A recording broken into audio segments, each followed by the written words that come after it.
Right, morning boys and girls. This video we're going to be installing, if you remember yesterday we installed the lay gear and we made sure that the lay shaft was slightly smaller than the overall width of the lay shaft and the thrust washers.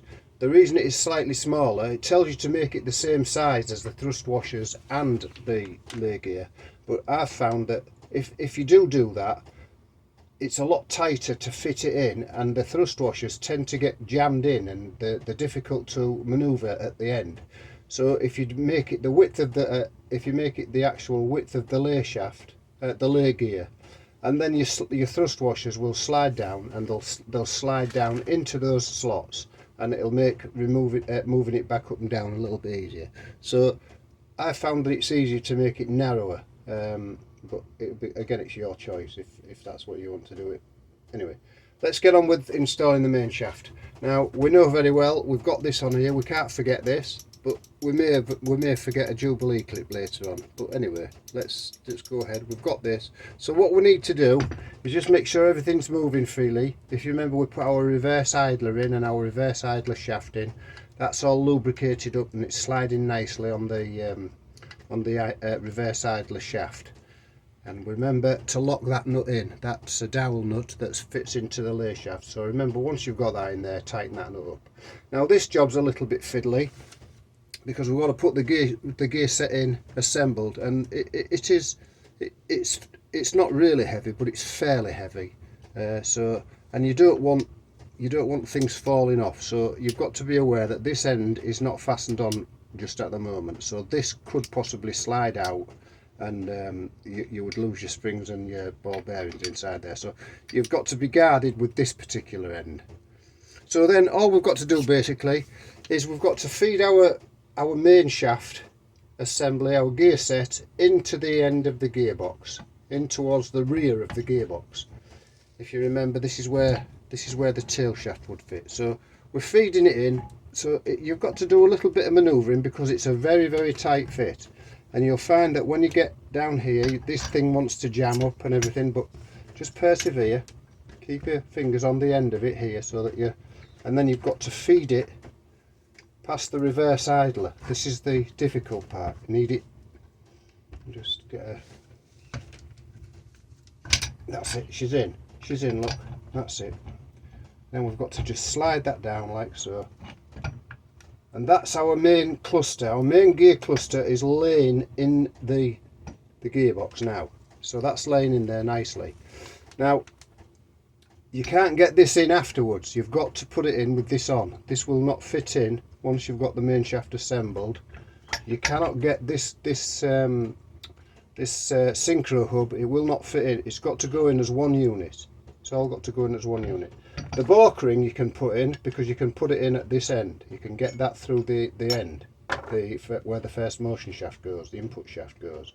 But that's our gear set laid in there nicely now, and it's just resting there nicely. So that's the first part of the video.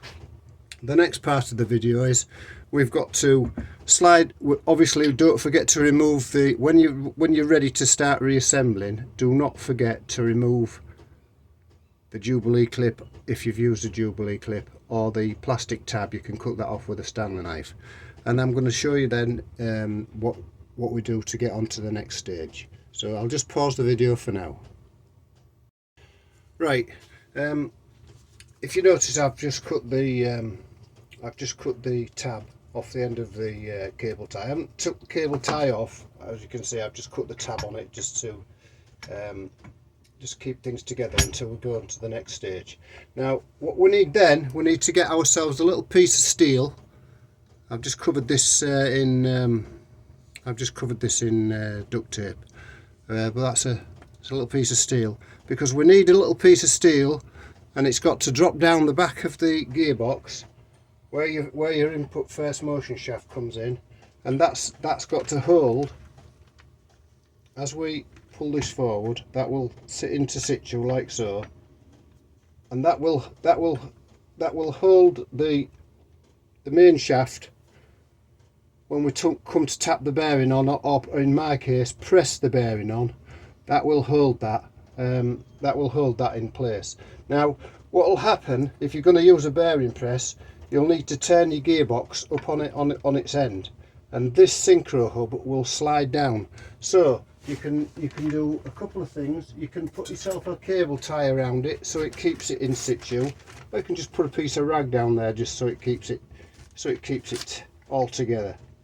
You'll be able to it won't fall off, but it'll just stop it from falling down. And then once our piece of steel's in place, we can turn our gearbox on end. But we don't want to be making a really juddery movement. We don't want our leg gear. We don't want our leg gear falling all over the place. We want to try and keep that leg gear laying in there, and you'll find that that'll just move down like so. And then we're mainly now nearly ready to start sliding our bearing on. So that's our first major part done. Don't worry about the lay shaft. The lay shaft should, if it's just dropped in nicely, it should just be laid there. But don't go riving it about. Don't go knocking it in, because otherwise you'll get it all out of kilter. We don't want it touching the main shaft, any of the gears at the moment. We just need it laid right back down there in the bottom of the box, so this can be pressed down nice and easily without interfering with anything. So that's our first video this morning. So I'm hoping that you've seen what we've done. We can actually, I'll just turn this around for you so I can show you what you should be looking at now. Right. You'll see our synchro hub has dropped, but don't worry, because we can twist that round later and get that lined up better. See, it's dropped down to the bottom, but we can just move it around and fiddle about with it so it goes back up into position. And then we need to make sure our piece of steel that we've cut, you need 3 hands for this really. Our little piece of steel is laid in the bottom there, and I'm just struggling to get it lined up at the moment. See, that's what will usually happen. That will drop down like so, but let me just move that piece of steel back into place. Like so. Piece of steel is just holding the end of the input shaft. We can then just twiddle this back around if you need to, but at the moment you can get that on, so don't worry too much about that drop down. It's out of the way and it's not snagging on anything.